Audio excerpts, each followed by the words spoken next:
Hola, no te veo todavía, Hernán. Ahí estás, ¿cómo estás? Hola Marínez, ¿qué tal? Gusto saludarte, colega. ¿Cómo estás, amiga? Bien, y saludos a todos los que nos están viendo y escuchando. Soy Marina Ibacache junto a Hernán Zambrano y tenemos hoy día un súper invitado. Teníamos un tema planificado para hoy, pero dada la contingencia, creo que es interesante el tema que vamos a revisar hoy día a propósito de los homicidios seriales. Creo que ha habido pocos casos en Chile tan espectaculares y terribles y conmovedores como lo que pasó hoy día con este asesino serial, ¿no? ¿Lo escuchaste en la mañana? ¿Leíste algo? Marínez, yo creo que el ánimo de nosotros no está muy bueno después de haber tomado noticia de que acá en Santiago de Chile una persona se paseó por varias horas matando gente con un cuchillo. Hay testimonios gráficos, hay videos, hay una serie de pruebas que demuestran que desafortunadamente un sujeto eh, procedió a eliminar, por alguna razón que solamente él conoce, algún móvil que ya la investigación determinará, a varias personas. Principalmente se hablaba de personas en situación de calle o indigentes, ¿no? Sí, sí. Por alguna Cuando, razón, ¿te has fijado que este tipo de homicidio no es tan frecuente en Estados Unidos, en otras partes? Siempre hemos escuchado de asesinos, y hace algunos años también me acuerdo que hubo un asesino, o grupos de asesinos más bien, que le prendían fuego a algunos homeless, a algunas personas en situación de calle. Los sí, rociaron con benzina y le prendían fuego, cosas muy terribles. el valor de la vida, Mm. que debiera ser de máximo interés en nuestra sociedad. A veces uno cuando ocurren estas cosas se da cuenta que hay personas que le asignan a la vida humana un valor absolutamente escaso y creen que hay algunos que son descartables o despreciables a su sola voluntad. Eso es Como que salvaje, sobran, eso es cruel. ¿Ah? como que son personas que sobran en la sociedad. O sea, pareciera ser que los que realmente sobran, y estoy convencido de ello en la sociedad, son las personas que adoptan la decisión de matar a otro. Nosotros hemos tenido como humanidad cientos de años, de varios siglos de evolución para llegar a convivir relativamente civilizados, en forma civilizada, y cada cierto tiempo hay sujetos que atestan estos atentados enormes contra la Sí. humanidad, porque matar a varias personas por puro O sea, placer o todo gusto. crimen efectivamente es horroroso, pero lo que tienen de aterradores estos crímenes seriales es que generalmente son cometidos por psicópatas, personas que no tienen ninguna misericordia por el dolor ajeno, ningún nivel de empatía, y, y que ven a las personas que están matando o eliminando, como decías tú, como seres que sobran en la vida o que simplemente su vida no les importa o incluso simple diversión o placer de matar. Eh, Interesa y acá, más en este caso, que fíjate que la razón por las cuales aparentemente los mataría sería porque son personas de la calle, personas sin casa. Ahí nosotros, podríamos incluso llegar a un crimen de odio, ¿no? o sea, efectivamente, desde el punto de vista penal, lo que investiga cualquier persona que tiene a su cargo la conducción del esclarecimiento de un hecho que reviste caracteres de delito son dos cosas, como bien sabemos los abogados. Por una parte, si existe el hecho que reviste caracteres de delito y cuál es la participación que le cabe a alguna persona determinada como autor, cómplice o encubridor. Entiendo, María Inés, que ha llegado un invitado que tenemos que es un Así es, experto. tenemos un penalista que fue compañero nuestro de la universidad, un destacado abogado penalista, Juan Eduardo Hernández, que le ha tocado atender hartos casos bien emblemáticos. Hola Juan Eduardo, ¿cómo estáis? Tanto tiempo Hola que no te Mariane, mucho veía. gusto.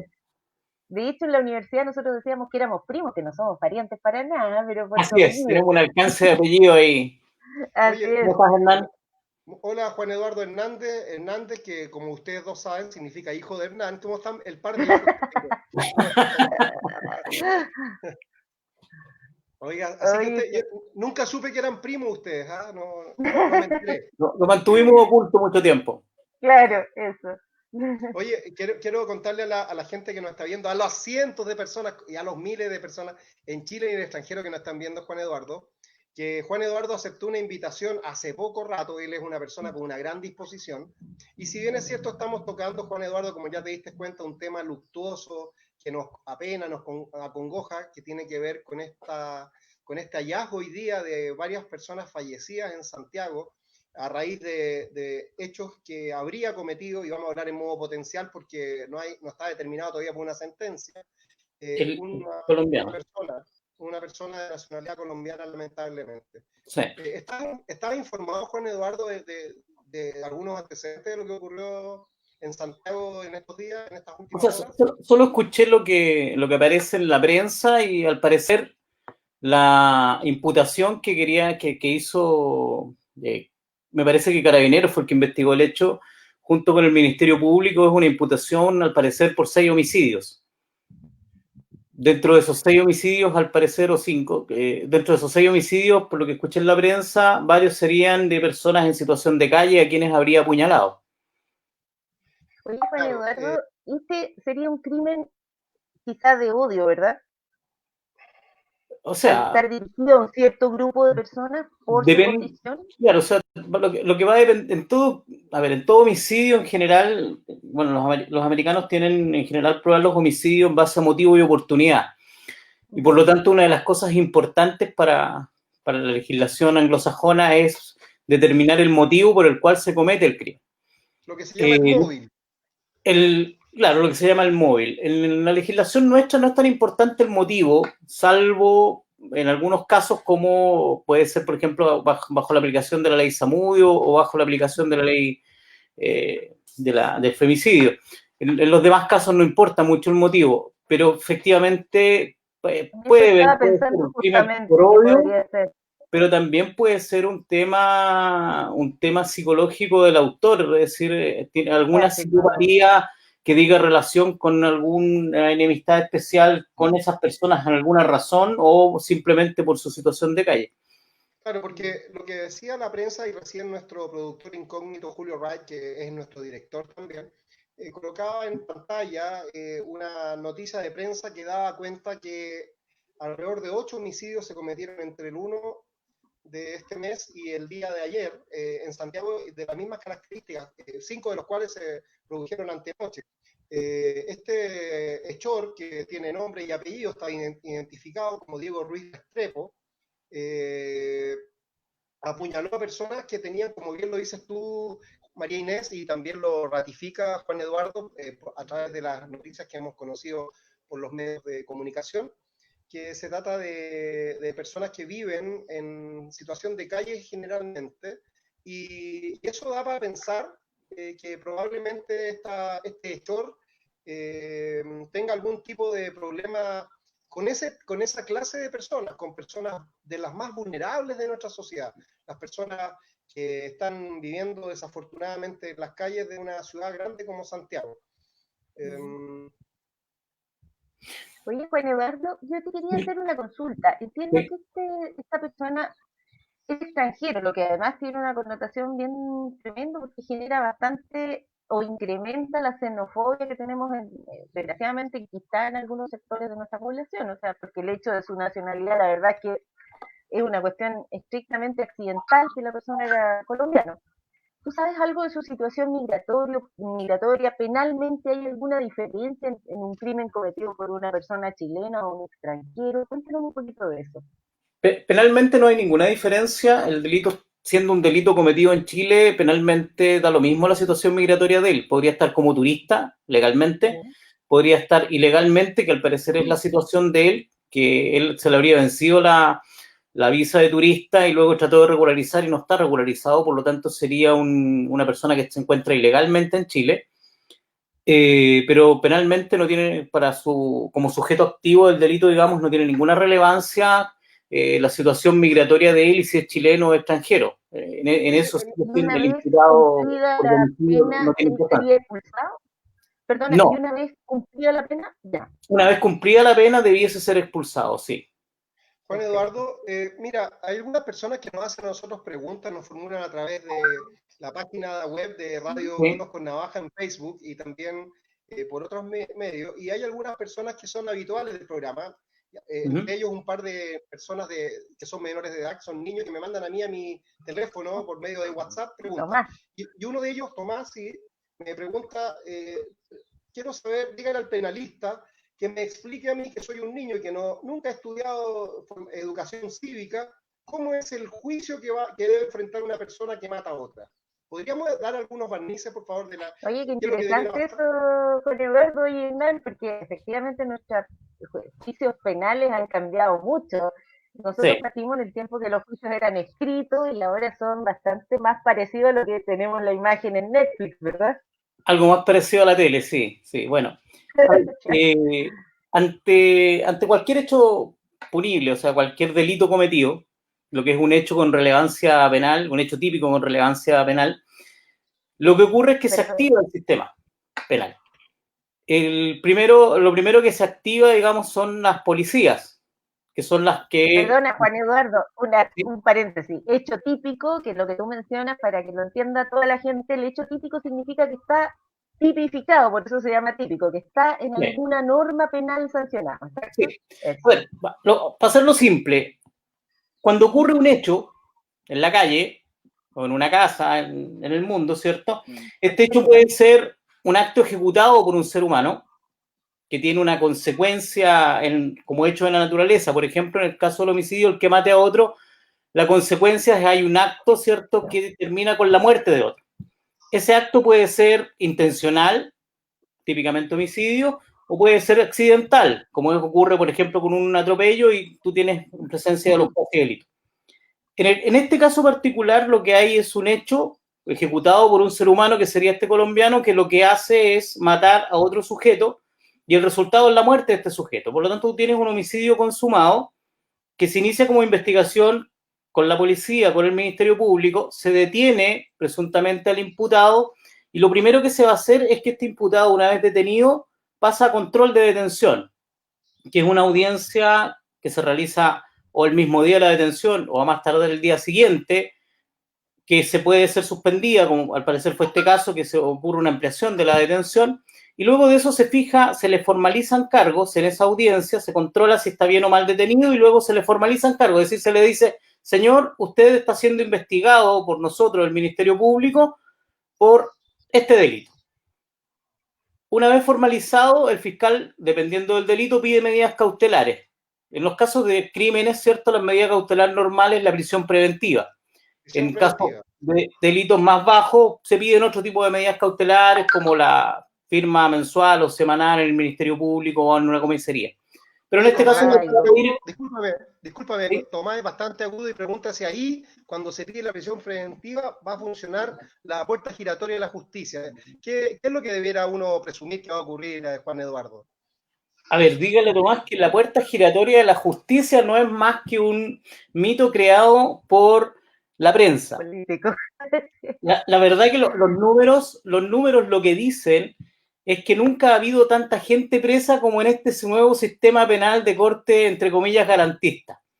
Dígale a Tomás que quede tranquilo que en este caso el juez sí o sí va a decretar la prisión preventiva del imputado, salvo que la defensa logre cuestionar la participación del imputado en los hechos. Es decir, si el Ministerio Público no logra no acreditar la participación, sino que no logra mostrar antecedentes que permitan a lo menos presumir fundadamente la participación de esta persona, ahí podría quedar libre, pero lo veo difícil. Lo normal es que eso no ocurra y que por 5 homicidios, una persona que además se encuentra ilegalmente en Chile, por lo tanto no tiene un domicilio conocido, o sea, tampoco tiene lo que llamamos arraigo los abogados, lo normal es que esta persona quede presa. ¿Durante cuánto tiempo queda presa? Durante todo lo que dura la investigación y el juicio, hasta la sentencia. Y en la sentencia se determina si queda absuelto, sale libre, y si queda condenado, sigue preso. Porque muchas veces en la prensa se piensa que la prisión preventiva o la medida cautelar dura el tiempo de investigación. Porque siempre dicen, no, eso no es así. ¿Ah? No es así, eso es lo que pensamos todos cuando leemos los diarios. Sí, esto no es así. La persona está sujeta a una medida cautelar durante todo el proceso penal. Y el proceso penal consta de 3 partes. La primera parte es la primera etapa, que es la etapa investigativa, que es donde la persona se formaliza y se determina una investigación, un plazo de investigación, que puede en Chile durar hasta 2 años. Ha durado más, pero lo normal es que dure hasta 2 años. Luego de eso viene una etapa que llaman etapa intermedia, que es la audiencia de preparación de juicio oral, que es una vez que se cierra la investigación y se va a una audiencia donde se ven las pruebas con las cuales se va a ir a juicio, ¿ya? La persona entre que se cierra la investigación y esa etapa intermedia sigue sujeta a la medida cautelar, salvo que cambie esta medida, pero normalmente una persona por 6 homicidios en prisión preventiva, lo normal es que siga preso hasta esa audiencia. Luego de realizada la audiencia de preparación, viene la audiencia de juicio oral que se realiza en otro tribunal, la persona sigue bajo la misma medida cautelar presa y va a estar presa durante todo el juicio, salvo que por alguna resolución fundada se cambie esta medida cautelar, como a veces ocurre, pero en este caso lo normal es que siga preso hasta que el juicio termine. Oye, Juan Eduardo, y el tribunal, aquí el juez, nosotros sabemos como abogados, pero nuestra audiencia no necesariamente conoce cómo funcionan los juicios. Entonces, la investigación la lleva ¿quién? El Ministerio Público, el fiscal. Ya. María Inés, ¿quería intervenir también? Con la policía. Oye, perdón, Juan Eduardo, ¿sabes qué? Escucho súper interesante el derecho penal, a pesar de que no es mi área, pero ¿por qué no me cuentas un poco? Yo me acuerdo que cuando nosotros estudiábamos antes de la reforma procesal penal, ¿te acuerdas que el sistema era diferente? Investigaba el propio juez que juzgaba. ¿Tú podrías contar más o menos cuáles son las diferencias entre el sistema antiguo y el nuevo? ¿Y por qué en el fondo esta cuestión de considerar un juicio muy garantista viene de un tiempo en que los derechos de los detenidos estaban a veces súper vulnerados? Y pensemos que todos podemos estar detenidos en alguna ocasión por cualquier razón circunstancial y queremos que las personas sean juzgadas por lo que realmente hacen y no por otra circunstancia. Entonces, un breve paralelo en el fondo de por qué este sistema es tan garantista o la gente tiene la impresión de que es tan garantista. Sí, bueno, lo que pasa es que el énfasis, cuando se hace la reforma procesal penal, se hace con un énfasis en las garantías del imputado que antes no existían. Por ejemplo, y eso es por una razón muy simple. Chile adscribe siempre a algunos tratados internacionales, entre ellos el Pacto Interamericano de Derechos Civiles y Políticos, ¿cierto? El Tratado Internacional de Derechos Humanos, y por lo tanto nuestra legislación interna también tiene que irse adecuando a esos tratados internacionales. Y cuando uno se adecua a esos tratados internacionales, el Pacto de Derechos Civiles y Políticos tenía un principio fundamental, y esto es que toda persona que se encuentra imputada por un delito tiene un derecho básico, y ese derecho básico es a guardar silencio. En el caso de nuestro sistema antiguo, el proceso penal, junto con la detención de la persona que estaba imputada, que en ese tiempo era reo, se llamaba reo procesado, posteriormente, él tenía la obligación de declarar. El imputado no tenía derecho a guardar silencio. Y de hecho, la mayor parte de las pruebas que conseguían los tribunales del crimen antiguo partían de la base de la declaración del imputado. Y eso, por cierto, daba pie a la tortura incluso, o sea, acuérdate que... O sea, uno tenía, yo fui actuario del crimen, no sé si Hernán también fue actuario del crimen. Sí, trabajé en el tercer juzgado de uno lo que hacía cuando tenía un detenido que no quería declarar, lo mandaba 5 días incomunicado. Y a veces se lo prolongaba por otros 5 días más también. Así es. Así es. Entonces, agua y en una sala chiquitita. ¿eh? Así es. La idea era trabajar la resistencia del sujeto, ¿cierto? Hasta que este sujeto declarara en una especie de tortura psicológica, y a veces se ocupaban otro tipo de tortura. Bueno, era común, y había un mito, por ejemplo, de que en el caso de la Brigada de Robo Metropolitana lo que hacía era colgar a los sujetos, y en otras ocasiones era golpearlo con toallas húmedas para que no quedaran rastros. Había una serie de formas de trabajar de las policías que han debido cambiar producto de esto. Bueno, el primer paralelo es que en el sistema antiguo la persona no tenía derecho a guardar silencio, y en el sistema nuevo sí.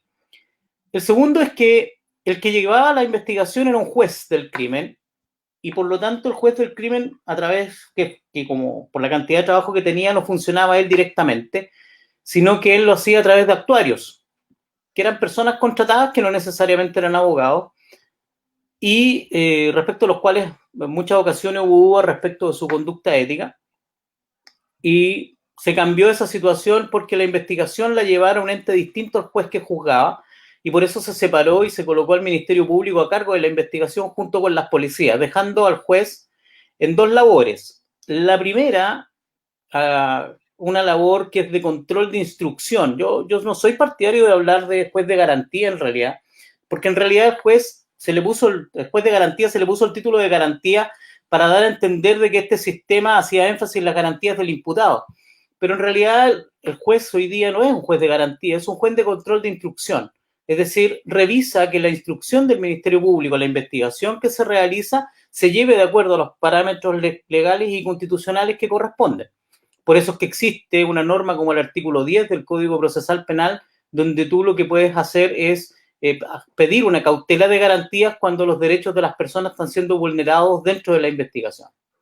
Entonces, Bueno, ¿sí? puedo hacer una consulta que a mí me quedó dando vueltas. ¿Te acuerdas que hace unos años sancionaron a un juez de garantía? No sé si fue un juez de garantía o ¿Perdón? juez de juicio oral. No me acuerdo si fue el sancionado era juez de garantía o no, pero fue el juez penal que rechazó una acusación por el delito de alunizaje, porque esto es un delito que se había cometido en la tierra, claramente. ¿Te acuerdas de ese caso?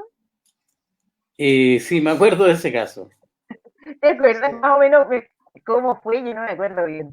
Sí, lo que pasa es que hay una controversia, pero fundamentalmente el problema fue que el delito era una forma de operar de personas que se dedicaban al robo en lugares no destinados a la habitación inhabitados, que era fundamentalmente negocio, que lo que hacían era realizar algo que coloquialmente lo llamaban alunizaje, que era Botar el botar muro. el muro con un vehículo, eso, eventualmente las rejas o las vitrinas con un vehículo, y por lo tanto, una vez abriendo, se robaban todo lo que había dentro. Eh, el problema fue que cuando formalizó el Ministerio Público formalizó por el delito de alunizaje.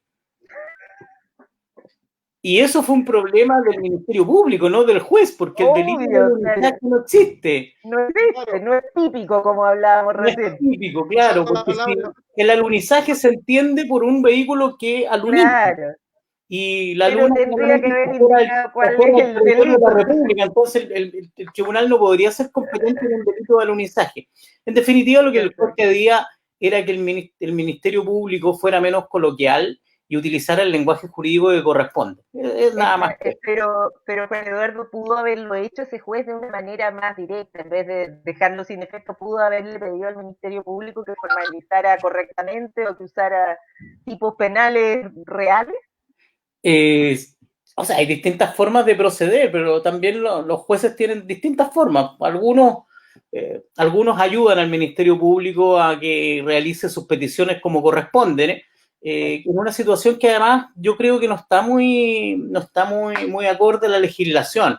El juez resuelve de acuerdo a las peticiones de las partes. Si una de las partes se equivoca, no es deber del juez, que se supone que tiene que tener cierta independencia y además es un tercer sujeto que es el que determina los derechos de ambos. No es labor del juez corregir a una de las partes para que haga bien su petición. O sea, claro, si porque la parte en no otras sabe palabras, hacer la petición, lo lógico es que no le dé la razón. Fue lo que hizo el juez. Lo que en otras ocurre es palabras, otra cosa, y esto tiene que ver con que los entes superiores de los jueces, normalmente las cortes de apelaciones, son bien proclives a ayudar al Ministerio Público. Y esas ayudas que se realizan al Ministerio Público no son gratuitas, y esto también tiene que ver con la forma en que se eligen los jueces y los ministros de corte, donde alguna opinión hay de parte del fiscal nacional. Y desde ese punto de vista, ¿cierto? Yo creo que fueron bastante injustos con el juez y por no apoyar al Ministerio Público. lo que pasa, María Inés y Juan Eduardo, es que nosotros que estamos acostumbrados en general los chilenos a ver películas de abogados, de crímenes, etcétera, vemos que a veces Breaking Bad. las personas dicen, los abogados dicen que concurre el Estado contra un sujeto imputado a un delito.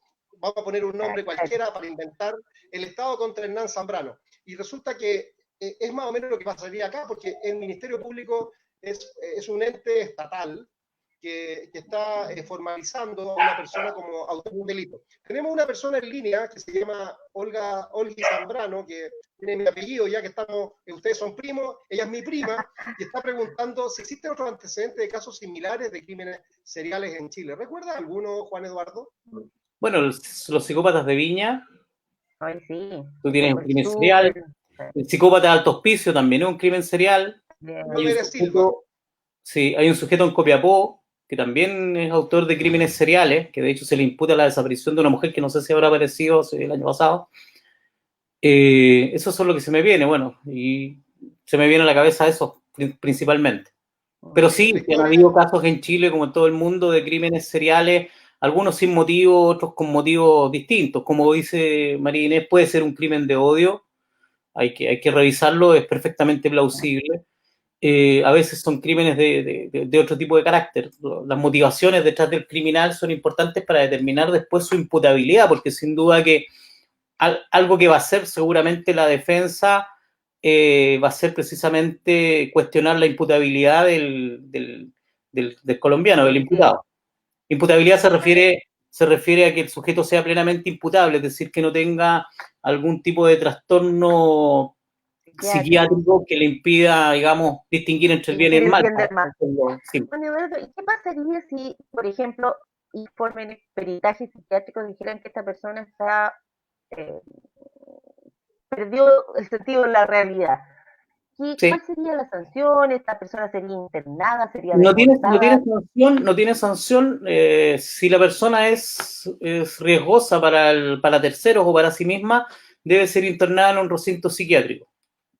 Es una internación forzosa hasta que se recupere, en el fondo, si es que se puede recuperar.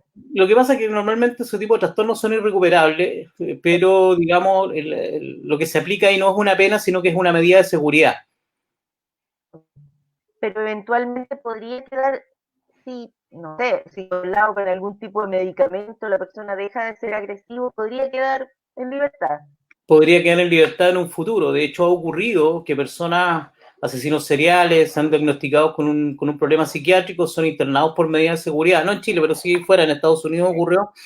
Y en general los médicos de los centros psiquiátricos hacen bastante experimento con algunos sujetos y según ellos logran determinar y curar ciertas enfermedades, y cuando las curan, digamos, las personas recuperan su libertad y afuera vuelven a matar.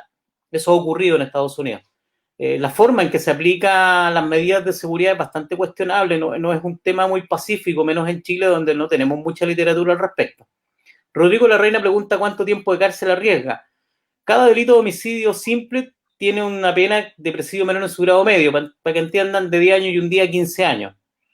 Al ser varios, lo que se hace es sancionar todo como un solo delito y aumentarlo en 1, 2 o 3 grados. Debería llegar a presidio perpetuo fácilmente.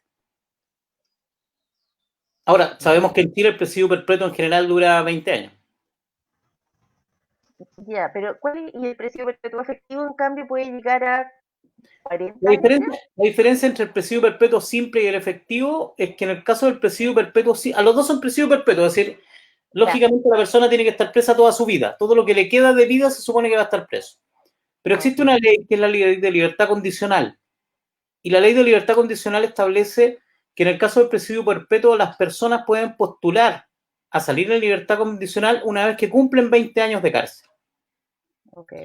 El presidio perpetuo efectivo lo que dice es que las personas pueden postular a libertad condicional cumpliendo 40 años de cárcel. Esa es la diferencia entre uno y otro. Realmente es prácticamente de por vida. Oye, sí, había un saludo de alguien la misma Olga, que nos agradecía recordar casos que habían sido particularmente impactantes para ella, porque ella es de Viña, el caso de los psicópatas de Viña, ¿te acuerdas? Ese caso estaba hace muchos años, yo me acuerdo, incluso conocimos al profesor Cruzcoque, que le había hecho la autopsia a alguna de las víctimas y nos daba algunos antecedentes porque había en ese tiempo, estaban los carabineros, los cuales fusilaron y detectaron como culpable, y había también muchas sospechas de otra persona. De un empresario. De un empresario muy conocido de la región, y ese profesor había hecho la autopsia de las víctimas y coincidían las armas. Había una serie de respuestas, que esto fue en tiempos de que no había democracia, digamos, y por supuesto el sistema fue en tiempos de dictadura, sí. Bueno, finalmente fueron condenados a muerte Los dos carabineros, Sagredo y Top Collins. Sí. En relación con eso les quiero contar que yo vivía en Viña del Mar en ese tiempo, mi familia también, y había una Wow. psicosis colectiva en la noche, cuando algún vehículo se acercaba al vehículo en el cual uno transitaba, uno realmente sentía pavor. Me acuerdo de algunos tíos llegar a la casa albos con la excusa, a veces, ¿no? Venían tarde y que probablemente venían siendo seguidos por los psicópatas, la gente lo tomaba como a la broma, pero en realidad había mucho miedo de ser víctima de un delito de esa naturaleza. Afortunadamente, y salvo lo terrible de lo que ha ocurrido hoy día en Santiago, tenemos a una persona sindicada con aparentemente bastantes pruebas de que habría sido el que participó, pero lo que habría que preguntarse es si participó solo en estos hechos o a lo mejor hay algún cómplice, algún coautor, Juan Eduardo, ¿no? Sí, bueno, eso va a depender de las pruebas. Las pruebas, al parecer, fundamentalmente tienen que ver con cámaras puestas en el lugar, cámaras de seguridad, lo que da cierta certeza respecto del sujeto, porque aparte de las cámaras, digamos, tiene que haber un seguimiento. Lo cierto es que en esas condiciones es más fácil la prueba. En la época de los psicópatas de Viña no había cámaras en ninguna parte, no era algo que existiera. Por lo tanto, la prueba, en mi opinión, fue mucho más indiciaria, aun cuando siempre se sigue insistiendo que la prueba penal, en definitiva, es más indiciaria que otra cosa. Es muy difícil que tú tengas siempre prueba directa y absoluta respecto de un hecho. Es decir, lo normal es que los homicidios ocurran cuando no hay nadie, y por lo tanto la prueba casi siempre es más indiciaria que directa. ¿Y qué significa indiciaria para las personas que no son abogados, Juan Eduardo? Que en definitiva las conclusiones de participación y del hecho se infieren, se hace un juicio de inferencia, ¿cierto?, de otros antecedentes que sí se conocen. Por ejemplo, se determina que el arma que mató al sujeto, ¿cierto?, fue un cuchillo, que el largo del cuchillo tenía 20 centímetros y al hechor en su domicilio se le encontró un cuchillo de 20 centímetros. Que se encuentran rastros de sangre en el cuchillo que son periciados, ¿cierto? Y se determina que los rastros de sangre de ese cuchillo encontrado en el domicilio del sujeto, ¿cierto?, corresponden a una de las víctimas. Entonces ahí tú tienes, digamos, prueba que no es directa, ¿cierto?, pero a partir de la cual uno puede inferir que, lógicamente, si el cuchillo lo tenía el sujeto y ese cuchillo tiene sangre de la víctima, él lo asesinó. Para hacerlo simple. Claro. Lo que haces tú es inferir de otros antecedentes. De hecho, hay algunos sistemas penales que exigen un nivel de prueba tan grande que llegan a la impunidad. Por ejemplo, te cito el caso que yo siempre estoy nombrando, pasa del derecho islámico, que el delito de violación debe acreditarse con el testimonio presencial de 3 varones. Entonces llega al absurdo que en un régimen islámico el delito de violación. Francisco de Santiago, ¿creen que para este caso se justifica la pena de muerte? Bueno, ahí yo creo que hay un tema absolutamente ético que ver con los principios sociales. O sea, lo que tiene la pena de muerte es una pena absolutamente irreversible. Han habido casos de personas inocentes que pueden ser castigadas y una vez producida la muerte es irreversible. Y por otro lado, en contra de la posibilidad de rehabilitación que todo delincuente puede tener.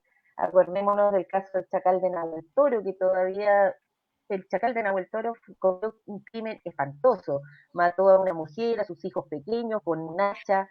Sin embargo, ahora es objeto de misericordia de todo el mundo. Entonces estamos en una gran contradicción. La pena de muerte, cuando es aplaudida, pero a la vez tiene... Sí, bueno, a ver, mira, el caso de los requisitos de la prueba en materia penal son bastante disímiles de una legislación a otra. Hay efectivamente legislaciones que son más exigentes en materia probatoria. Nuestra prueba en general no es tan exigente. Se supone que el umbral de prueba acá tiene que ver con el estándar de duda razonable, que jurisprudencialmente hoy día no se ha afinado mucho, pero es el estándar que existe, que es un concepto anglosajón, ajeno a nuestra tradición jurídica, y por eso que en definitiva se dice más en nuestra tradición jurídica que nuestro sistema es un sistema de sana crítica. En la práctica. Sí, de sana crítica en definitiva. Y que la duda razonable no es más que el no cumplimiento de los principios de la sana crítica. Eso es lo que han terminado resolviendo algunos tribunales.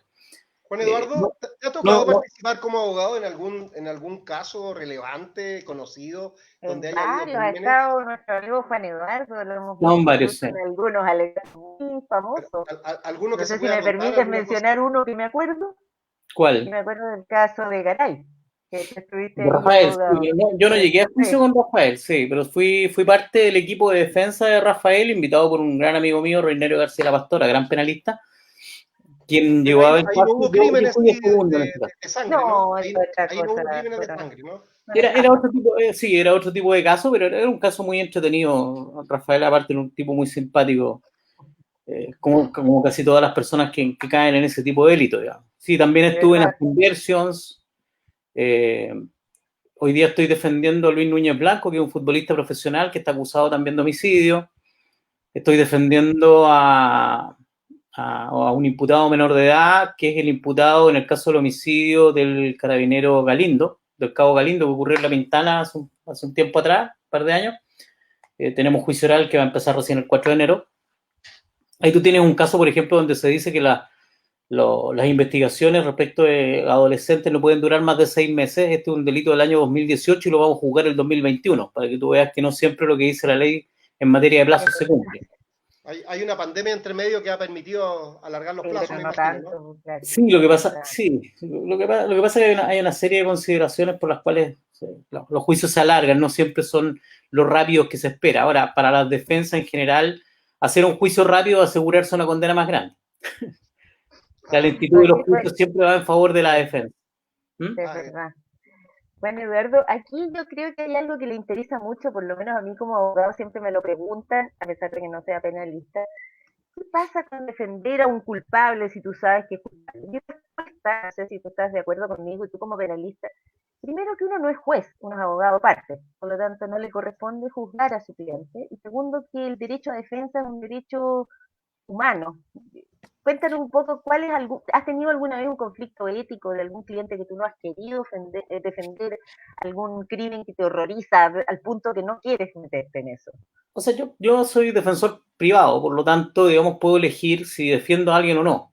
Más complejo parece ser el caso de los defensores penales públicos que están obligados a realizar la defensa del imputado que se les asigna. En el caso mío, yo efectivamente hay delitos que no defiendo en general imputados. Es muy raro que defienda, por ejemplo, violaciones, abuso sexual.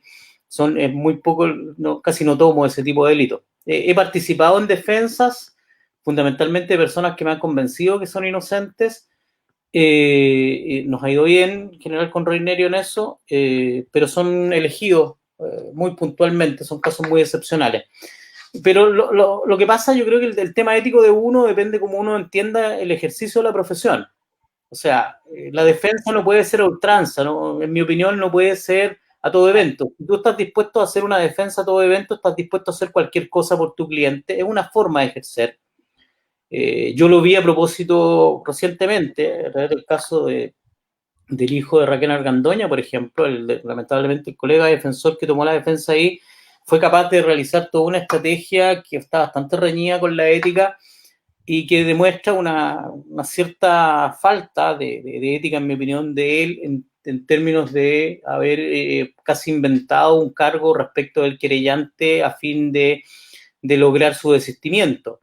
Eso es algo que... asunto de acusación de abuso sexual. Exacto, lo que me molesta mucho. Yo conozco a Hernán Calderón, él es amigo de Reinerio, por cierto, y por eso tuve la oportunidad de conocerlo, y yo tenía la plena conciencia y confianza de que Hernán era incapaz de realizar ese acto, digamos. Oye, Pero más allá de eso... ¿esa denuncia? ¿Ah? Finalmente fue retirada la denuncia. Lo que pasa es que Hernán retiró la denuncia, retiró la querella. No, me refiero el asunto al revés. Sí, el de abuso fue retirado. La verdad que era un hecho no cierto. Si al final era una forma para poder presionar de que Hernán retirara la querella. Coincidentemente, Hernán Calderón retiró la querella. No, pero Hernán Calderón retiró la querella por otros motivos. Te puedo señalar que los motivos de Hernán Calderón... Yo creo que no había delito. O sea, no había, de hecho, no solo no habían pruebas, sino que no había delito, y los hechos que estaban denunciando eran exclusivamente, tenían un propósito procesal más que un propósito real de investigar un delito. A eso es lo que me refiero. Entonces, cuando tú estás dispuesto a hacer cualquier cosa, es una forma de ejercer. Otra forma de ejercer, eso lo no que es yo eso. entiendo que corresponde, es ser honesto con el cliente de uno en términos de lo que uno puede hacer y no puede hacer. Y desde ese punto O de sea, vista, inventar pruebas, eso sabemos que es ilegal y además es es un poco delito. ético, ¿no? Claro, Sí, pero por claro. ejemplo, si yo converso con un cliente y el cliente me dice que es culpable, yo no puedo defenderlo como inocente. Por supuesto, tienes que Bueno, minorar su pena, Exacto. pero ahora, no, claro. ahora viene el problema de la defensa, es que muchas veces lo que basta es desacreditar la prueba de cargo de la Fiscalía, del Ministerio Público. Son ellos los que están encargados de acreditar los hechos y la defensa se limita a defenderse y a impugnar estas pruebas, ¿no? O sea, el trabajo de la defensa es un trabajo de destrucción la mayor parte de las veces.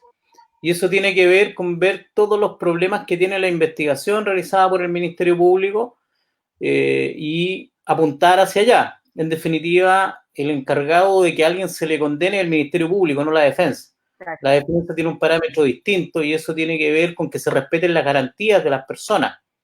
Y eso tiene que ver mucho con algo a lo cual nuestra traducción jurídica no está muy acostumbrada, que es la ilegalidad de la prueba. Sí, eso es bastante novedoso, ¿no? Sí, sí, porque en general en Chile el fin justifica los medios. Y en materia penal hoy día, y eso tiene que ver, insisto, con que nosotros adecuamos nuestra legislación a los tratados internacionales. En materia penal, la prueba ilícita no puede servir de base para los efectos de condenar a una persona.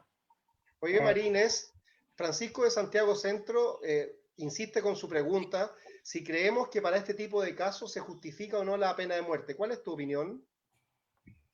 Yo no soy partidaria de la pena de muerte, aunque como ciudadano muchas veces he pensado que ojalá lo maten, ¿no?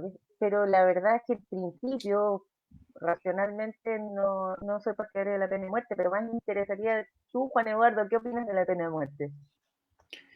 Mira, es un tema complejo, no es simple. Claro, Nosotros mantenemos vigente la pena de muerte para algunos delitos especiales, sobre todo en tiempo de guerra. yeah. Por lo tanto, no es que nosotros como legislación hayamos eliminado la pena de muerte absolutamente. ¿Ya? Existe. Ahora, hay una decisión que tiene que ver con nuestra sociedad, que tiene que ver con lo que repugna y tiene que ver con la sensibilidad de la sociedad en torno a la forma de ejecución de la pena de muerte. Que tiene que ver también con la sensibilidad en torno a la ejecución de las penas. ¿Ya? Porque el año pasado, por ejemplo, se dio a conocer la existencia de una cárcel donde habían ciertos digamos, elementos de lujo al interior de la cárcel y que mejoraban la situación del preso dentro de la cárcel, y eso fue escándalo público, ¿cierto? ¿Te acuerdas? Y por eso me voy a referir a la sensibilidad. Y a mí me invitaron a algunos canales de televisión y yo dije, a ver, la pena es privación de libertad, no privación de dignidad. Por lo tanto, si el preso puede tener una tele de 50 pulgadas y se la autorizan, o tiene un refrigerador para comer mejor y no comer la mugre que sirven adentro, ¿cierto? Eso tiene que ver con su dignidad, porque él sigue cumpliendo una pena porque sigue estando preso. Pero eso repugnaba a la sensibilidad social, porque en definitiva la sensibilidad social lo que te dice es que el preso no solo tiene que estar privado de libertad, sino que también tiene que estar privado de dignidad. Porque la gente lo que quiere es que el preso sufra. Que se pudra en la cárcel. Que se pudra en la cárcel, no quiere la privación de libertad. Pero ahora también, efectivamente, perdona, recogiendo lo que tú mencionas. Mira, pero déjame terminar, Marine. Sí. En materia de esa sensibilidad, lo que ocurre es que tú al preso no lo ves día a día. No tienes un reality del preso, no ves cómo vive, no ves las agresiones que recibe, no ves cómo es el ambiente, no sientes los olores que él siente al interior de la cárcel, ¿me entiendes? Entonces, la sensibilidad de la gente dice, mira, mejor que esté preso a que esté muerto. ¿Cierto? Claro, porque repugna a la gente en general ver a otro sujeto que le dispara en la cabeza a alguien, que en definitiva es la aplicación de pena de muerte, no es otra cosa. Entonces es un tema de sensibilidad. Pero hay ciertos crímenes donde, y de hecho yo soy partidario de disminuir la aplicación de penas corporales de prisión, digamos. Yo creo que no tiene que ser para todos los delitos, pero hay ciertos delitos en donde la única forma posible de asegurar de tener cierta seguridad por el resto de la sociedad e inocuizando al imputado. Y esa inocuización puede ser con penas graves, privado de libertad, o también con pena de muerte. Y en ese sentido, yo creo que para ciertos delitos, en casos determinados donde no existe ninguna duda que el sujeto fue hechor de determinados delitos muy exageradamente graves, yo sí sería partidario de restablecer la pena de muerte. Hay una palabra... En definitiva, tú lo que vas a hacer es inocuizar al sujeto, no vas a hacer otra cosa. Hay una palabra que ha utilizado en 3 oportunidades, que es inocuizar, y tengo 2 personas preguntándome, por favor, ¿qué significa eso? No lo había escuchado jamás. ¿Qué significa inocuizar? ¿Qué significa inocuizar al delito? Hacerlo inocuo, pues, significa efectivamente separarlo de la sociedad. Es como hacer algo inocuo significa es algo que no daña, que no da beneficio ni daño. Y como eso no da, para que no dé beneficio ni daño, tú tienes 2 formas de hacerlo respecto a una persona. Uno, encerrándolo de por vida, o los otros, eliminándolo. Y eso es pena de muerte. Y hay ciertos delitos, como por ejemplo el de este colombiano, si efectivamente cometió 6 delitos de homicidio y no hay detrás una enfermedad mental que haya tenido alguna relevancia en su decisión, bueno, en ese caso uno puede pensar en eso. Ahora, hay que estudiar muy bien. Yo creo que hoy por hoy, en la situación chilena, creo que no es bueno restablecer la pena de muerte, porque no tenemos, en definitiva, es muy difícil tener una certeza absoluta de que el sujeto efectivamente haya sido totalmente responsable. Es decir, no siempre la verdad judicial es la verdad real. Y desde ese punto de vista, el riesgo de matar a una persona inocente, aunque sea una sola persona inocente, el riesgo de matar a una persona inocente creo que es lo que impide justificar la pena de muerte. Juan Eduardo, tú recién decías que en las cárceles a veces había una mugre de comida. Tú eres un abogado que constantemente está visitando los centros de privación de libertad, los centros de detención en Santiago y probablemente también en regiones. ¿Cómo son las cárceles chilenas para aquellos que no están familiarizados? ¿Son realmente un lugar horrible y nauseabundo o tenemos otro tipo de cárcel? ¿Cuál es tu experiencia? Nuestras cárceles son horribles y nauseabundas. Son así desde que el tiempo es conocido. Y las cárceles del mundo en general son horribles y nauseabundas. Porque además tú tienes que pensar que los que están presos ahí son todos aquellos que consideramos feos, malos y sucios. La definición de delincuente es siempre la misma, son sujetos feos, malos y sucios. En la práctica, bueno, hay mucha teoría, pero lo cierto es que los centros penitenciarios tiene que ver no solo con la misma instalación física. Nosotros tenemos centros penitenciarios viejos, quedan menos, pero por ejemplo la expenitenciaría es un centro penitenciario viejo, con instalaciones bastante antiguas. Que cualquier modificación que tú hagas es menor. Son lugares donde hay calles donde los excrementos pasan a la vista de todo el mundo en canaletas que están a la vista. No es que tengan un sistema de alcantarillado. Los baños son algo que es espantoso. Hay calles que no tienen agua. Los presos no es que duerman en camas o colchonetas y encerrados en celdas. En las galerías y en algunas calles de la penitenciaría, por ponerte un ejemplo, los sujetos duermen en los pasillos, arriba de una colchoneta, tapado con lo que puedan, y siempre que no los cogoteen o no los violen dentro de la misma noche. Porque celdas para, no sé, para 20 personas están habitadas por 50. Las reglas de la cárcel en general, y te lo voy a decir súper crudo, lo dijo el alcaide de Santiago I hace unos 5 años atrás, de Santiago Sur. Él puede garantizar que no salgan, pero no puede garantizar la seguridad de las personas que están presas. No hay ningún lugar en el mundo donde se cometan más crímenes que en la cárcel. ¿En la cárcel? En la cárcel. En la cárcel la cantidad de homicidios, de lesiones, la cantidad de robos, hurtos, de violaciones es inmensa. Y la cantidad de cuestiones que no se investigan también es inmensa. Y tal como tú lo decías, Juan Eduardo, la persona está condenada a privarse de libertad, no a ser torturado, violado, asesinado. Sí. Es que la privación de libertad tiene que ver con eso, porque mira, nosotros pasamos de tener alrededor de 150 presos cada 100.000 habitantes en 1991 a tener hoy día casi 300 presos por 100.000 habitantes. hemos doblado digamos, nuestro promedio penitenciario. Y tú puedes crear cárceles, se han creado el negocio de las cárceles, porque detrás de la cárcel también hay un negocio, las cárceles son concesionadas, son un tremendo negocio. Cada vez que tú construyes una cárcel, la llenas rápidamente y rápidamente, de nuevo, no hay cupo, no hay cupo, no hay cupo. Entonces, oye, Juan Eduardo, ¿sí? bueno, ha sido súper interesante, de verdad que ha sido un gusto tenerte acá, pero ya estamos por terminar, pero antes de irnos, te quiero hacer una pregunta de algo más entretenido probablemente y menos doloroso que todo este tema penal que es tan triste y fuerte. Te fijas que ahora acaba de ser aprobado por la Cámara de Diputados el retiro del segundo 10%. Entiendo que ahora nos falta la segunda pata en el Senado, ¿sí es? Mira, la Cámara de Diputados y Diputados en general el proyecto retiró el 10% de los fondos previsionales de la AFP y la iniciativa fue despachada al Senado.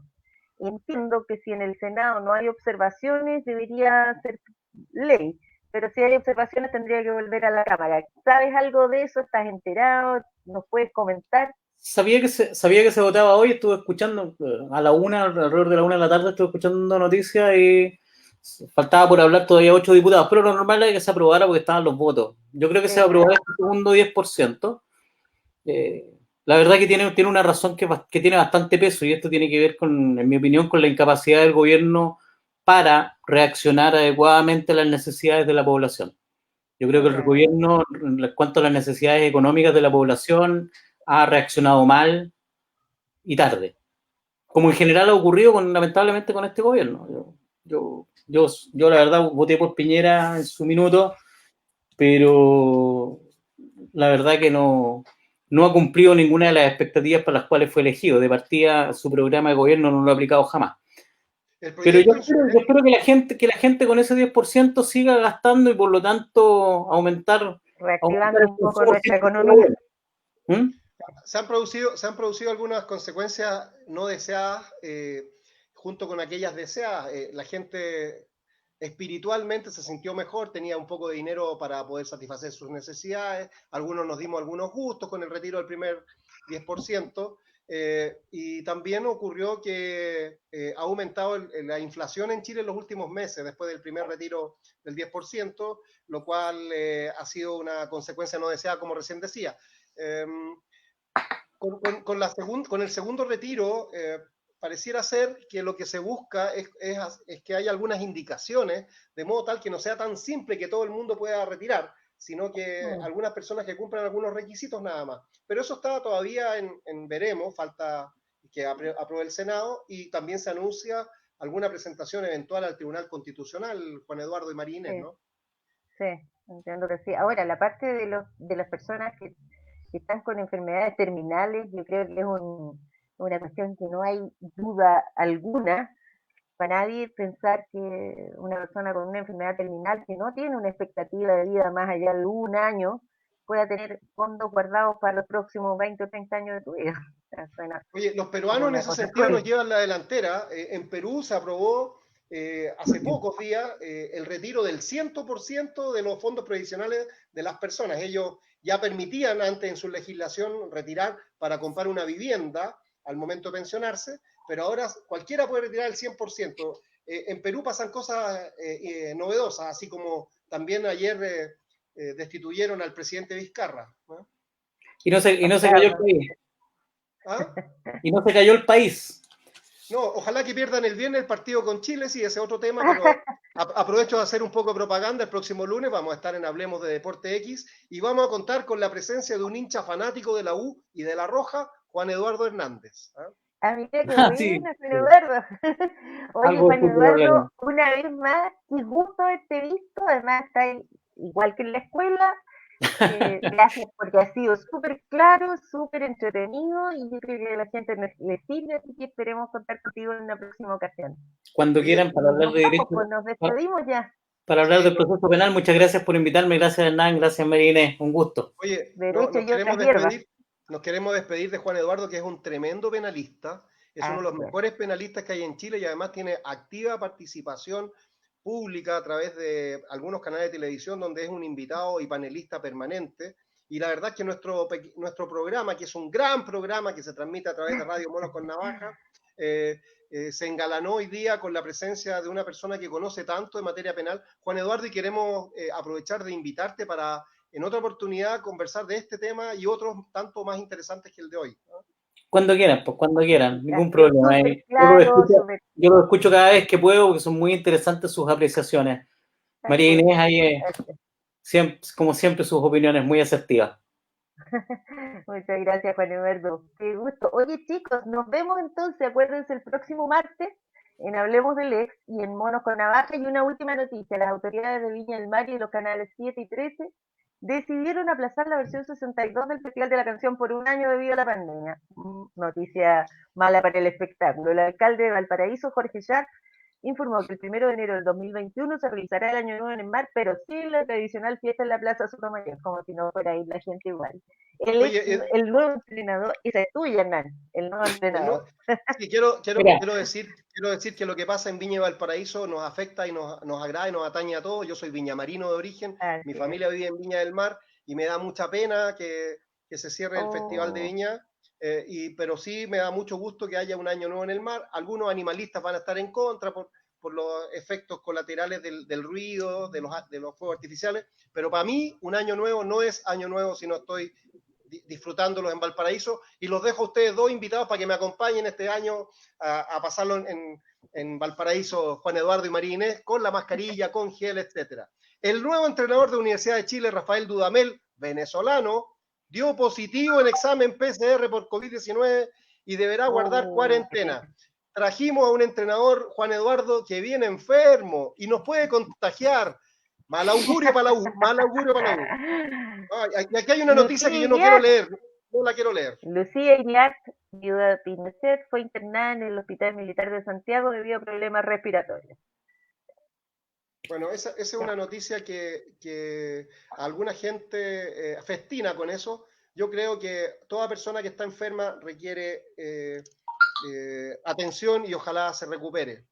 María Los Ángeles Martínez, una auditora fiel del programa. Perdona, un momento, con respecto a Lucía Iñat, sí, efectivamente, una persona muy mayor que sabemos que ya estará quizás en sus últimos días.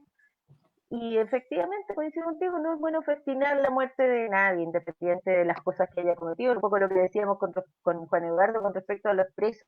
Están condenados a perder la libertad, ya es bastante, no los condenemos además a vivir en esa miseria que suelen ser nuestras cárceles. Y ¿quiere el último saludo? Hay una auditora fiel, María de Los Ángeles Martínez, que nos envía un abrazo y dice: tremendo programa. Bueno, quiero decirle a la gente que nos vio hoy día que estuvimos un poco tristes al comienzo, han pasado cosas graves en el centro de Santiago, varias personas asesinadas, pero dentro de todo lo malo, el hecho de aprender de derecho penal y de derecho procesal, y con una persona, con el abogado Juan Eduardo Hernández, con la trayectoria que tiene, y con la compañía de la conductora María Inés Ibacate, ha sido un bálsamo. Oye, ya entonces los esperamos el próximo martes, entonces Hablemos del Ex por Facebook, en Monos con Navaja, y también estamos en un podcast de Spotify. Así que nos vemos el próximo martes. Chao, chicos, qué gusto verlos. Chao, Eduardo, nos vemos el lunes, hablemos de Deporte X. Nos vemos el lunes.